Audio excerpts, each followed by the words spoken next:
বাংলাদেশ টেলিযোগাযোগ নিয়ন্ত্রণ কমিশন গেল মে মাসে একজন ব্যবহারকারী সিমের সংখ্যা কমিয়ে আনার সিদ্ধান্ত নেয়।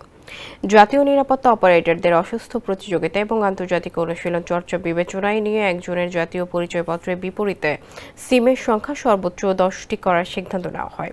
বিটিআরসির এই সিদ্ধান্তকে ডাক ও টেলিযোগাযোগ বিভাগ অনুমোদন দিয়েছে। সংস্থাটি বলছে, সর্বোচ্চ 10টি সিম নিবন্ধনের সুযোগ বেঁধে দিলে 26 লাখ ব্যবহারকারীর 67 লাখ সিম বন্ধ হয়ে যাবে। বিটিআরসির তথ্য অনুযায়ী দেশে নিবন্ধিত প্রকৃত সিম ব্যবহারকারীর সংখ্যা 6,75,92,745। এর মধ্যে 80.32% ব্যবহারকারীর নামে 5টি বা তার কম সিম রয়েছে। এখন যে কোনো ব্র্যান্ডের পুরাতন এসি বদলে নতুন ওয়ালটন এসিতে উপভোগ করুন 25% ছাড়। 6 থেকে 10টি সিম রয়েছে 16 থেকে 23% ব্যবহারকারীর কাছে।